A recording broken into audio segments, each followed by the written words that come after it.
Is the ZV-E10 actually a creator upgrade or just a price hike with a new sensor?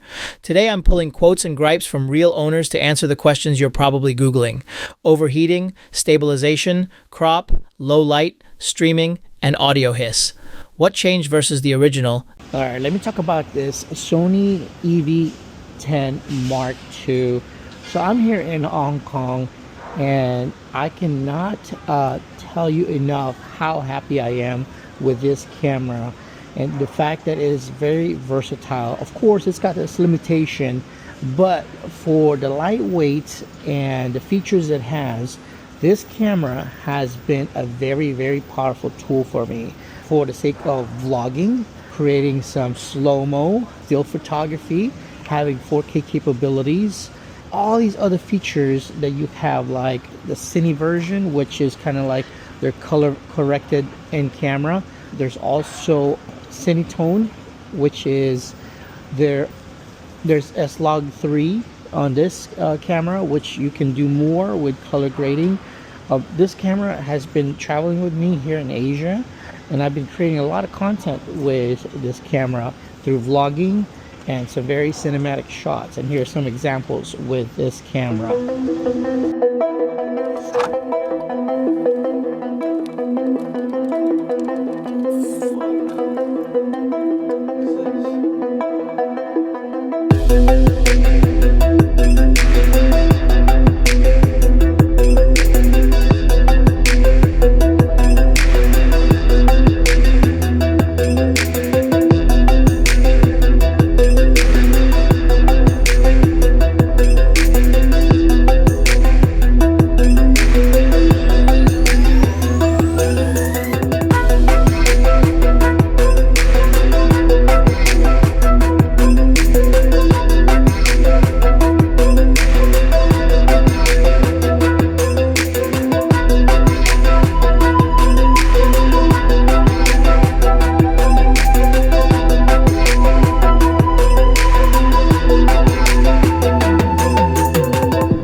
Newer 26 megapixel sensor with faster readout, noticeably better rolling shutter than the Mark I, and 4K 60 with a small crop.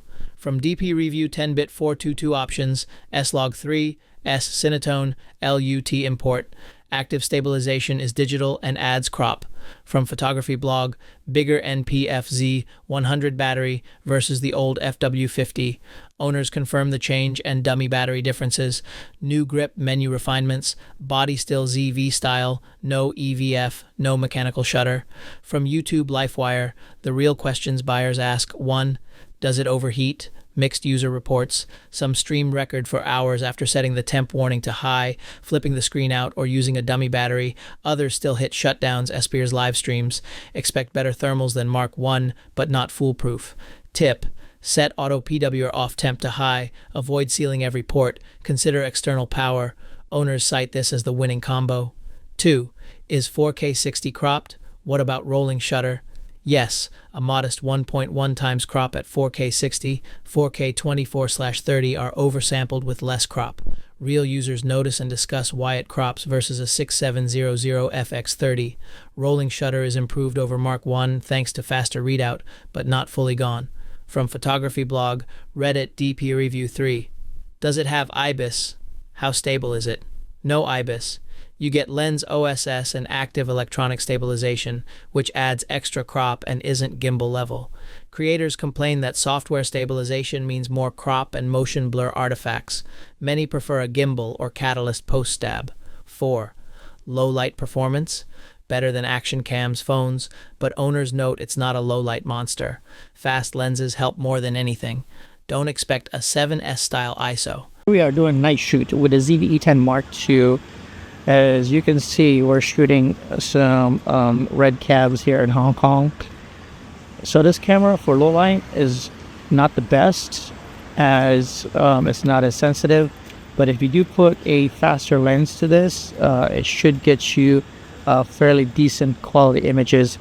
But for this S-Log, even with auto ISO 5000, in the histograms relatively in the middle, it still comes out some grain to it, and I think for the look it can be acceptable enough that you have some grain into the image. It's not super clean in low light conditions. 5. Battery life. Mark II's NPF Z100 is a win.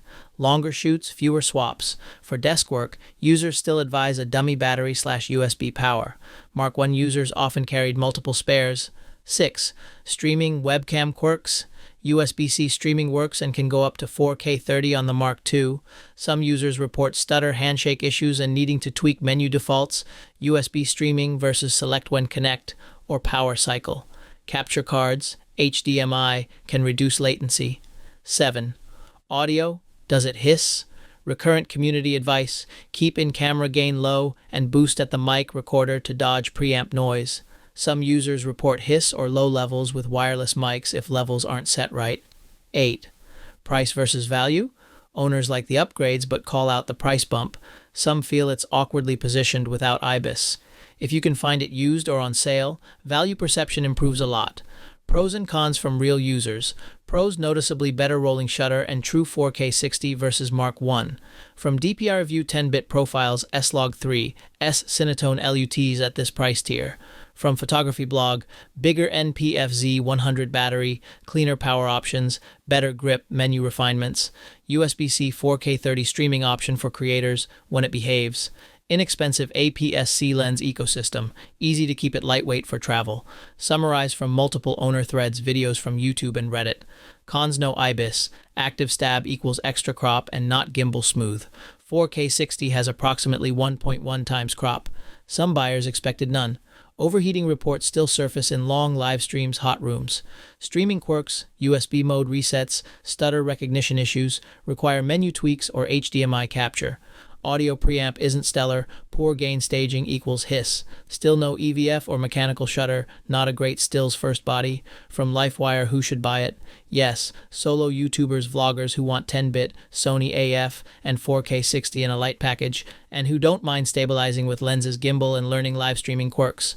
From Photography Blog, maybe, if you prioritize IBIS, no crop at 4K 60, or bulletproof thermals, look at alternatives, a 6700FX30GH series, etc., or budget for a gimbal active cooling. This mirrors owner comparisons.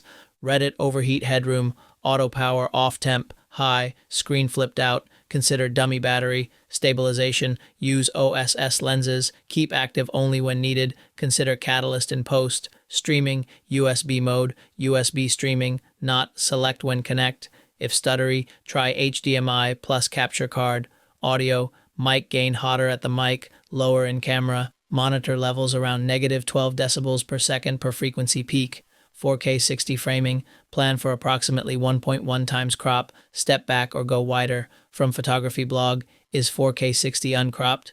No, 1.1 times. From Photography Blog, does it have IBIS?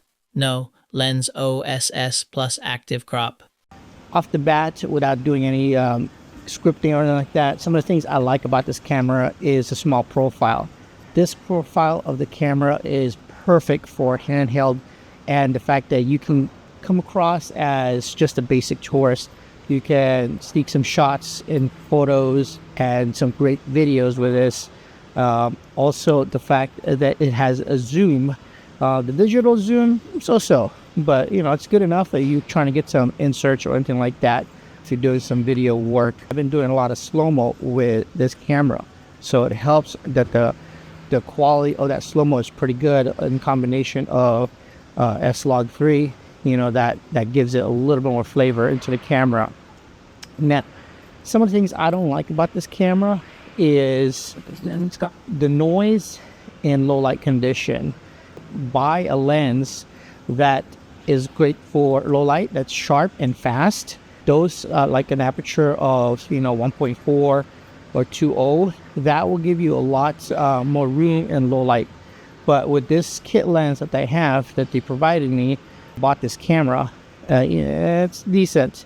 It's enough to get some mediocre low light conditions, but not sensitive enough for the ultra low light. Another aspect I like on this camera is the capability of recording audio, and so that way if you want to do some interviews, some videos with decent audio, this could tap into that. That you can plug in external wireless labs that you can use for even cleaner audio.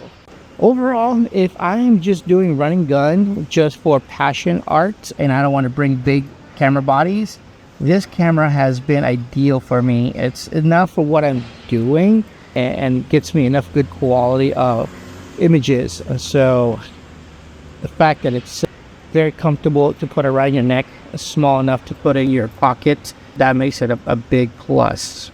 See how comfortable it is just to have this around my neck? It's not so heavy. When you got bigger bodies, bigger lens, and you get tired of holding it, but this right here, very, very comfortable. And I like the quick switch here from still, video, and S&Q for slow-mo. I love this camera for street photography and street video. Very quick and easy to use. Like I wanted to capture that guy painting,